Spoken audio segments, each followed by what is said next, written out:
Hello and welcome to the India Hangout. We're looking at the road ahead, but as we do that, we're also trying to take stock of what's been happening ever since these historic elections elected Narendra Modi to the post of Prime Minister, which he will be sworn into on the 26th of May, Monday, as we understand now. The question that we are asking today is, are India's liberals unwilling to accept Modi's victory? We are seeing some very interesting anecdotal evidence of this already across, perhaps in our own families, in our own lives, but it's also being played out in a somewhat nasty way in media, and maybe media is one of the bigger victims. So let's understand why this is happening and how and whether this is dangerous for the long term. I'm joined by Ayaz Memon, cricketwala, Kumar Ketkar, editor, journalist, and also James Crabtree of the Financial Times in Bombay. Gentlemen, all thank you very much for joining us. Ayaz, let me begin with you. The big question, are India's liberals unwilling to accept Modi as Prime Minister or his victory to start with? Well, I think certainly there's been trepidation expressed, even from the time he actually was nominated as the Prime Ministerial candidate for the NDA. So those trepidations perhaps have, either gathered more strength or accumulated. But I also feel that one must segregate two aspects of it. One is the liberal segment itself. The other is the media, in which the liberal voice played a significant part earlier. Right. Perhaps, it may change a little in due course of time. So what we've seen a lot more in the public space or the public domain is the media, the liberal voice being distilled in the by the media itself, which was there. Got it. The vast majority of people who are liberals in the country, they may have their concerns, but I think there is still a growing feeling of let's wait and watch rather than just jump to conclusions. Okay. Kumar. Well, actually, I think liberal is not one community. Correct, yes. There are... and we are talking a little more about liberal media than...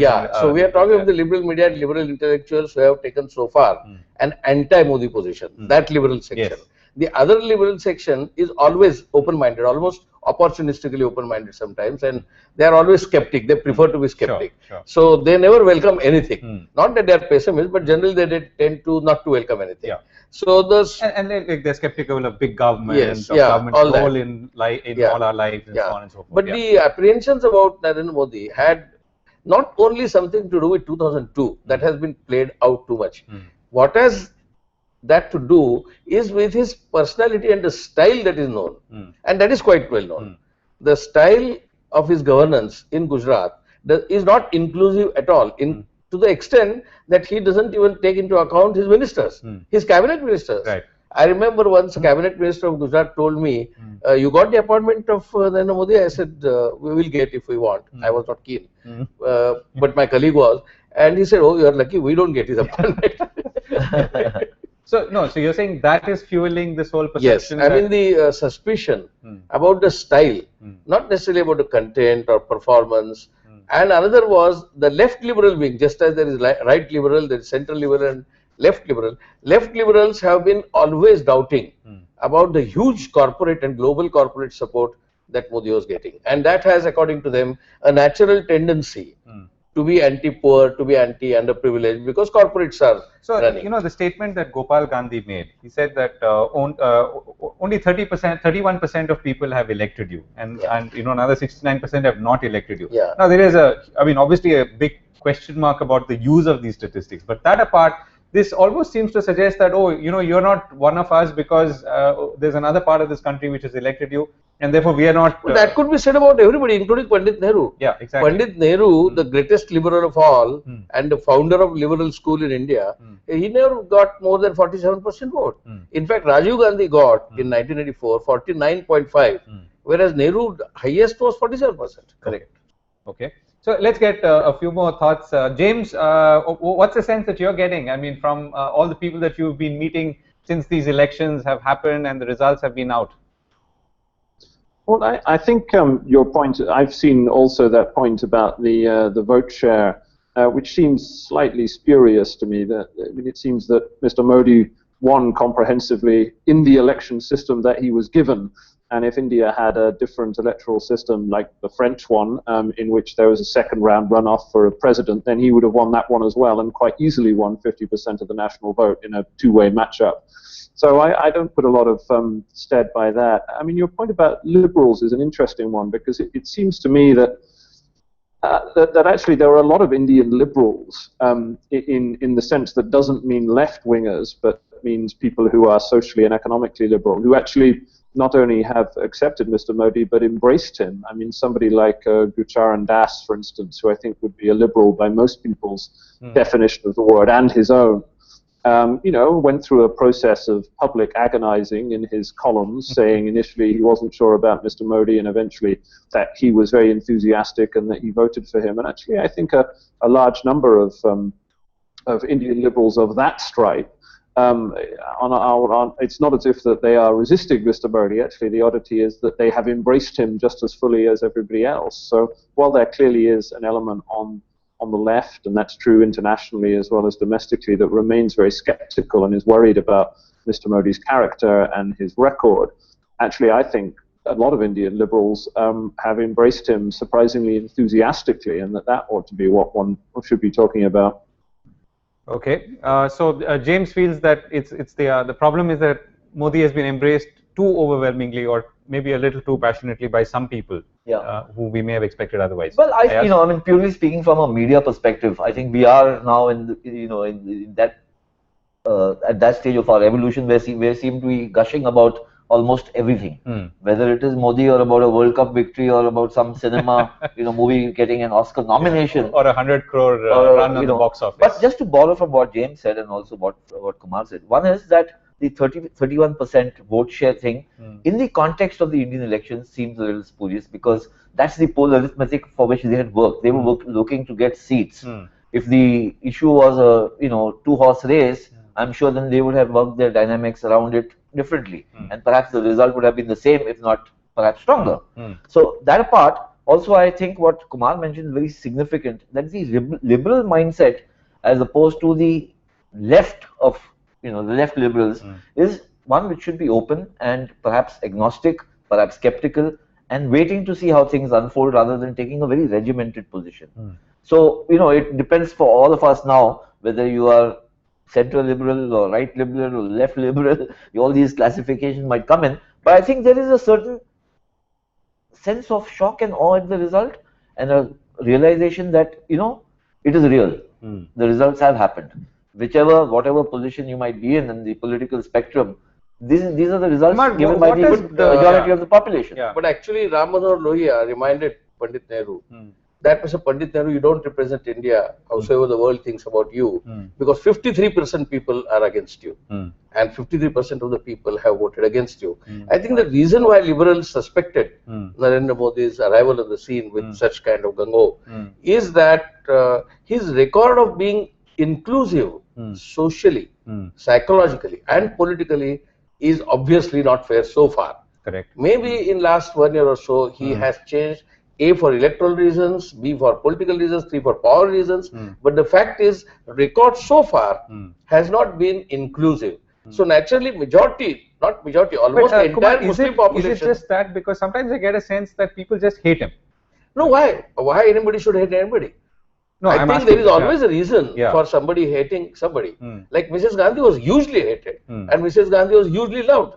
So I think all extra affection or extra hatred comes out of a certain perception of the person who has done something or who has not done something. Okay. So the perception of Narendra Modi is that he is not inclusive and particularly prejudiced towards minorities, and minorities meaning Muslims here. Okay. And also even Christians. And lunatic fringe of his party and the RSS was always conducting itself as if they are the Hindu terrorists. But they were there when the previous BJP government was there too, right? I mean, they haven't changed. Yeah, but they did not call the shots. They did not get the kind of psychological support. Praveen Togadia and Narendra Modi worked together till almost 2009. When in 2009 he began to sideline him. So people see both of them as opening batsman of the RSS. Okay.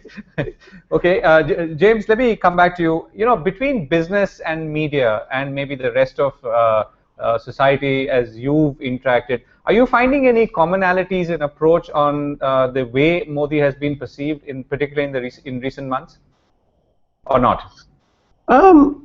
Well, I mean, I think the business community is obviously very enthusiastic about him. I mean, what I've found here in Mumbai is that business leaders are actually, to be fair, business leaders are portrayed as being extraordinarily enthusiastic about him. I've not found it to be quite like that. I mean, these people are not stupid. To run companies, you have to be pretty intelligent. And so there tends to be a relatively nuanced understanding where people would like it if he was a little bit more contrite about some elements of his past and had done more to reach out beyond his support base. I think you could see that in the foreign press as well. Most of the foreign newspapers are relatively liberal by inclination, the global ones. But you only really saw the Financial Times sister paper, The Economist, that was really the only one that came out with a fulsome rejection of Mr. Modi. Most of the rest of us sort of pointed out that there were some problems in what otherwise seemed like a pretty positive story and implored him to do something to address them, although he didn't really do that. But I mean, I think in the end, whether they're business or the media, these are institutions that will respect the will of the people, and it seems to me that the will of the people was expressed so overwhelmingly that it's not something that you're going to get people carping about, and particularly within the business community, there's such a degree of anticipation and enthusiasm for what Mr. Modi might be able to do that ends up being by far the most important thing. Right. Okay, so a few questions, Kumar, let me put them to you, and this is something that I wanted to ask as well. There is vigilance, Hindol asks, there is vigilance required on all governments, but if the so-called Indian liberals are so bitterly abusing the Prime Minister-elect, even before he's been sworn in and after he won an historic mandate, what is their credibility to perform this task of vigilance? Which is the larger question, for those who actually could be ussoning their skills, talents, time. I think this is an absurd question, and this is completely determined pre-Modi preference. Okay. They doubted the same thing about Sonia Gandhi in 1998, 99, 2004, 2009. So the objections raised against Modi by so-called anti-Modi liberals, similarly, the objections raised by these people about this stand were the same objections they were raising against Sonia Gandhi for 1998 to 2014. Okay. So, I mean, it depends on who is on the other side. So it is not as if liberal means you have to be pro-Modi, be soft to Modi, or be soft to Sonia, or be harsh to Sonia. I think that is not the definition of liberal. Liberal has to be skeptical but open-minded, positively open-minded. And if what's the sense that you're getting? Are you getting a sense? So skepticism, of course. For instance, we had a hangout yesterday, and we were talking to, among other people, Rajiv Karandikar of the Chennai Mathematical Institute. So Rajiv is a friend of mine. Yeah. So his point was that the issue now is not about who's elected him and how he's got elected in the composition. It's about will he or the BJP be responsible in Parliament enough to not bulldoze things that they can do because of their sheer majority. No, I think that's being skeptical but I think sometimes you require to bulldoze. And it depends on what you bulldoze. Sure, fair enough. I'm just saying the skeptical point would be my concern. No, like for instance, Rajiv Gandhi bulldozed after Shahbano case. That is quite condemned. But that was bulldozing nevertheless. Okay. Similarly, Indo-US deal was bulldozed. Okay. Now the corporate sector welcomed Indo-US deal. Okay. So it depends on which side you are of any particular opinion stream. So Rajiv is absolutely right. But the point is that always these things, like if you don't like it, is bulldozed. If you like it, is sort of. I think a lot of questions coming in. Yeah, I know. This is very interesting. For instance, in the Shahbano case, as he mentioned, actually that was not a liberal position taken by the Congress government, or even actually what led to finally the Rath Yatra and the Babri Masjid thing, when the Shilanyas were, that was not a liberal position taken by the Congress, and they had to be then come under the vigilance of what one calls the liberal media or the media per se. I think what has happened in this case is that a lot of polarization and apprehensions, polarization because of the apprehensions were already formed or forged before the elections began. Based on experience. Based on experience, based on perception. Experience of what? Experience of Narendra Modi in Gujarat. Okay. And that perception was obviously right. I mean, it's not creation of anybody. Okay. The perception was that he is non-inclusive. I will just give one small example. He visited the people in hospital in Patna after they were injured in bomb attack. Did he visit his rally? Yeah, after the rally. Did he visit even once for 1 hour the refugee camps in Gujarat, where more than 10,000 people were houseless on the first day? Total 50,000 people are houseless, and they are staying in the camps. What is their condition? Many people have reported going there on TV, on camera, that many of these simple life living conditions they don't have. Now, if he is so compassionate to visit Patna, why did he not visit Gujarat? Okay. So maybe he has changed and now he will visit or whatever. I'm not saying it's a closed case, but the point is the prejudice was based on the experience, and that's why it was extended. Okay. So, quick points. Anaga says Modi seems to have taken a moderate path. So, what is making the liberals so skeptical? No, now not, obviously. I mean, they will not. If he takes a moderate path, why should we be skeptical? Yeah. Okay, Adil Hussain, when religions take center stage in our democracy, it is very dangerous. There's someone else who says, yes, because the man should not have been allowed to run for higher office, which is okay. Sesha says, I think when the UPA government was in power, we saw loads of scams and problems, so why not give Modi a chance to change our country? Yeah, that's okay. I think that's a redundant question now. That's a pre-election question. Yeah. Okay, so Kumar, is there a bias, a continuing bias, maybe not so much in Mumbai where we are sitting, maybe in Delhi, as they say in South Delhi or South Bombay for that matter, that because of Modi, people are not comfortable with Modi's humble origins? No. I don't think that. Because all of them had humble origin. Lal Bahadur Shastri had humble origin, Devegowda had humble origin. Dr. Manmohan Singh himself, as he said, I am a refugee from Pakistan, coming from a very poor family. He became Prime Minister for 2 terms. So I don't think that really bothers the people. What bothers the people was whether you are compassionate, whether you are inclusive, whether you are not in that politically whipped term secular in that sense.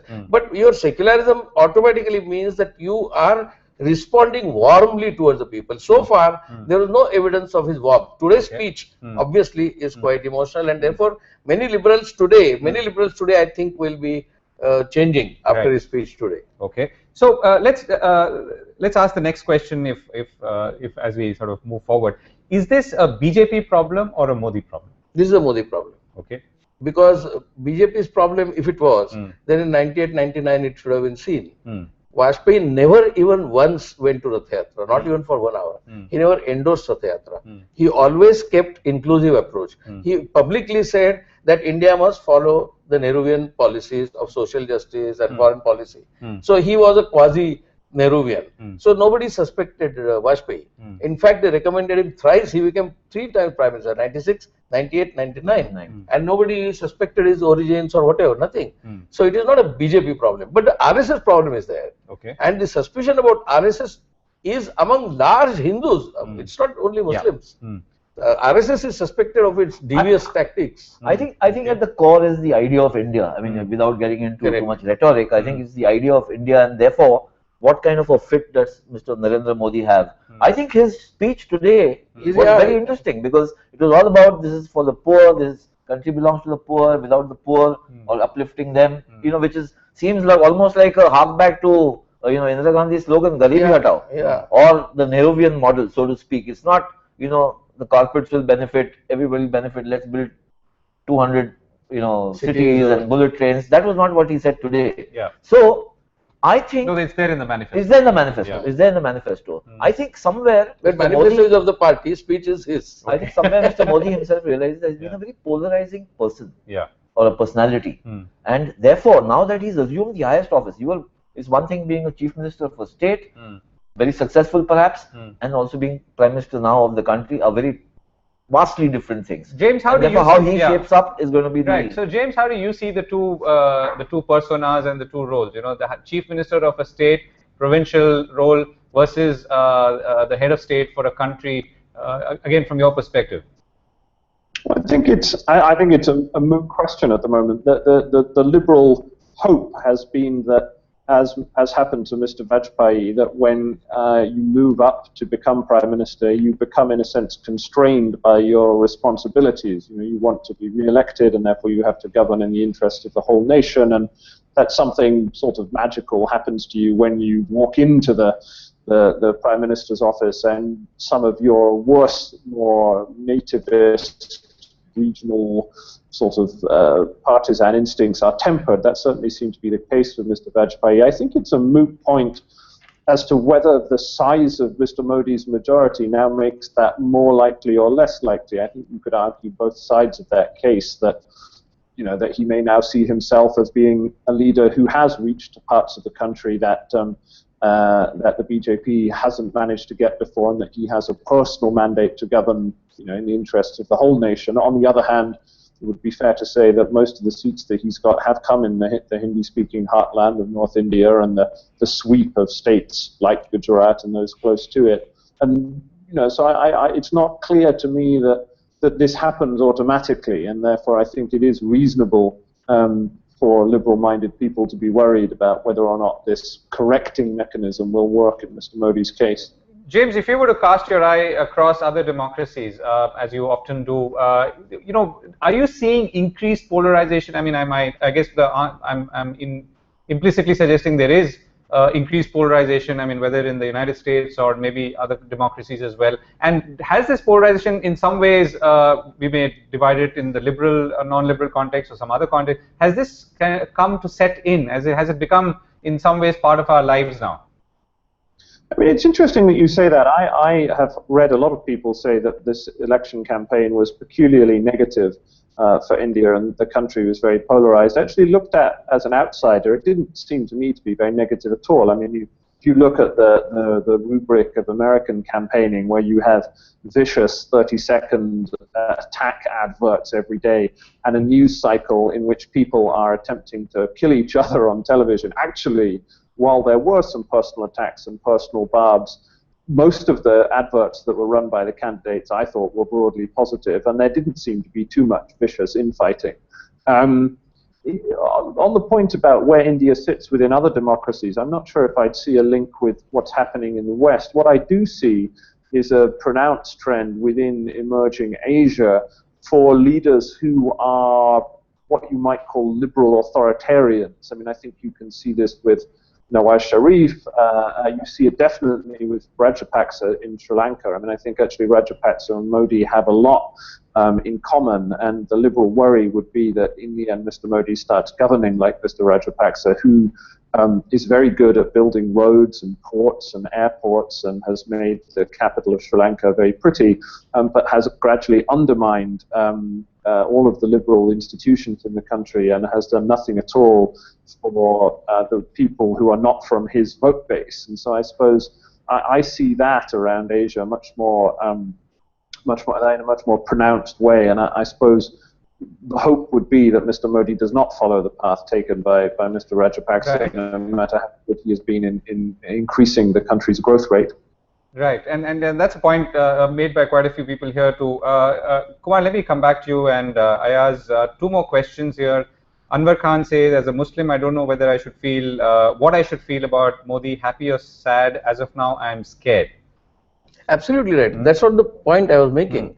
Because among Muslim localities, there is fear not based on prejudice, based on how he conducted himself in Gujarat. Okay. So 2002 memories for Hindus are different. 2002 memories for Muslims are different. Okay. And the kind of messages, kind of communication, that underground communication network that every community and caste and every society has, in that communication network, who is vulnerable? Vulnerable is obviously not a Hindu. Right. So Hindu liberal can afford to take a stand that you are misunderstanding Modi and Modi should be supported. That Hindu liberal can take a stand safely. He is not vulnerable. Right. But a Muslim will be obviously vulnerable. So a question in some ways it follows up from that. As you wanted to say something, but I'll come back to you. Will Modi's religious bias overshadow his development agenda? Asks Rashi. Well, I personally don't think. I think he will overcome. Development will still be I think my point here is that there is a distinct possibility that Modi marginalizing RSS. And in fact, in the RSS ranks and in the senior BJP ranks, there is already apprehension that Modi may not take us seriously. Okay. And Modi does not want anybody, no remote control on him. So RSS remote control, if it becomes a Hindu remote control, he wants to sideline them. Okay. But I don't know whether he will be able to sideline the corporate remote control. I don't know that. Okay. No, I think this there is obviously, because he is from the RSS background and very strongly so. Yeah. And therefore, the RSS mindset is the kind of biggest worry. In his DNA now. Is the bigger worry for the liberal set. For instance, in the previous regime of the NDA, you had history books being tampered with, and that is bound to happen. So that is the worry. No, that is bound to happen. History books will be tampered. Okay. That I am absolutely certain, irrespective of the tears for the poor. Okay. That is bound to happen because that But is is the that agenda. a charge that can be leveled no, with no, it is more simple. testing on Narendra Modi will be Prime Minister. He will, deploy all the development perspective, corporate sector, public sector, whatever. Okay. But who will manage the education department? Okay. The textbook departments, history departments, all the ICC, SSR and so on, all these institutions finally will be in the hands of the RSS. Okay. And they will convert the agenda, so-called development agenda or progress agenda or humanist agenda into a communalized agenda. That I am absolutely They will sure. try, you're saying. They will try. So they will convert. I am not saying they will try. They will try and succeed. Okay. But that's a serious charge. Of course, I am making a serious charge. Okay. Education department, they tried with the limited NDA government in 1998 and 99 to change that. So how will they not do with their full majority? I mean, Narendra Modi may be well-meaning. But if you tell Narendra Modi, look what they are writing in history, he says, well, so far there was a Congress written history, now let it be changed.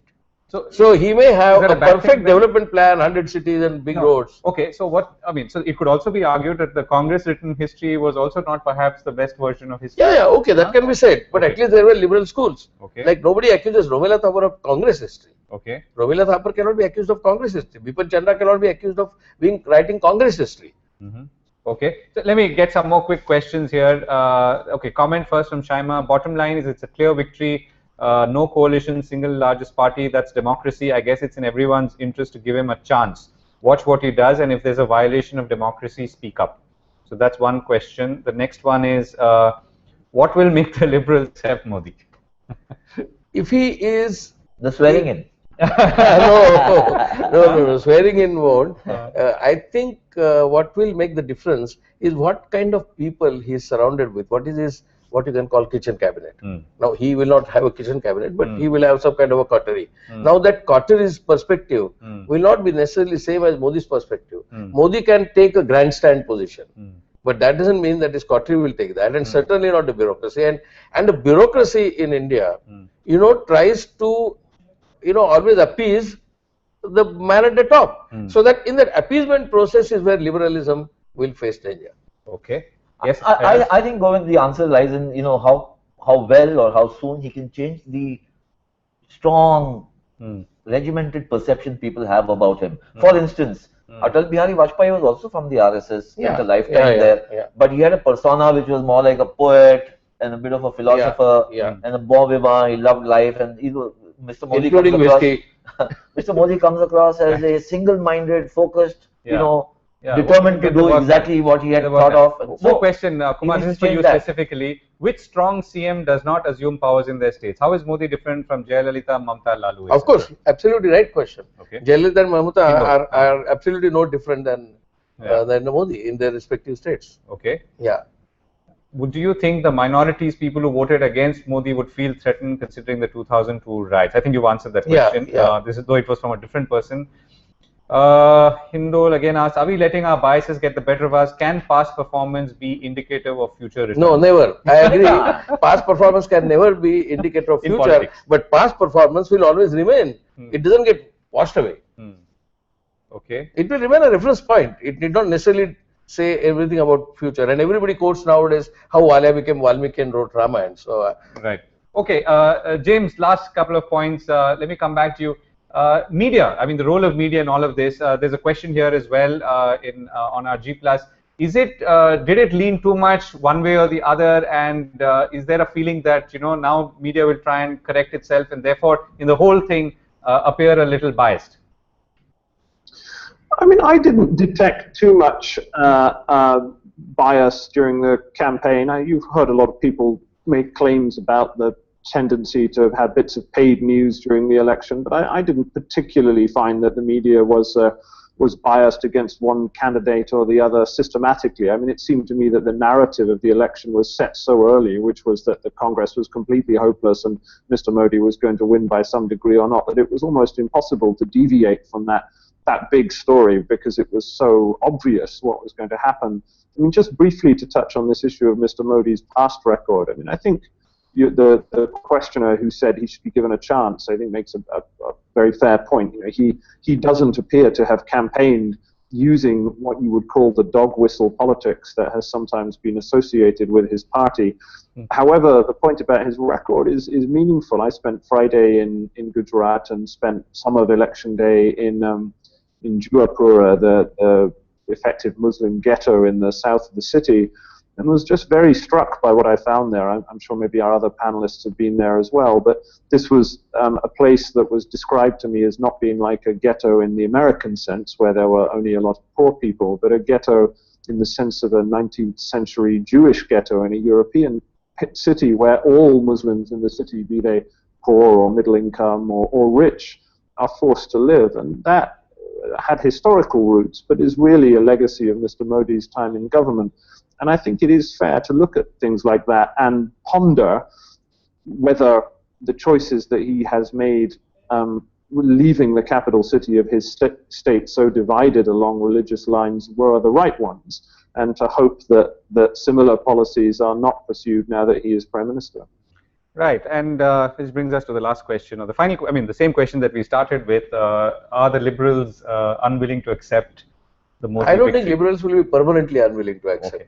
I think there will be Liberals who are genuinely can be Liberals without going into the trap of being left liberal or right liberal. If they are liberal, open-minded, genuinely skeptical but positive looking things, I think they will change. And that's what we need. And that's what we need, and that's what is likely to happen. In fact, the critical liberal area, that is the left liberal area, will now start abusing these liberals who will change. Also from a media point of view, Govind, from a media point of view, I mean, let's go back to the classical position, which is that one should be objective.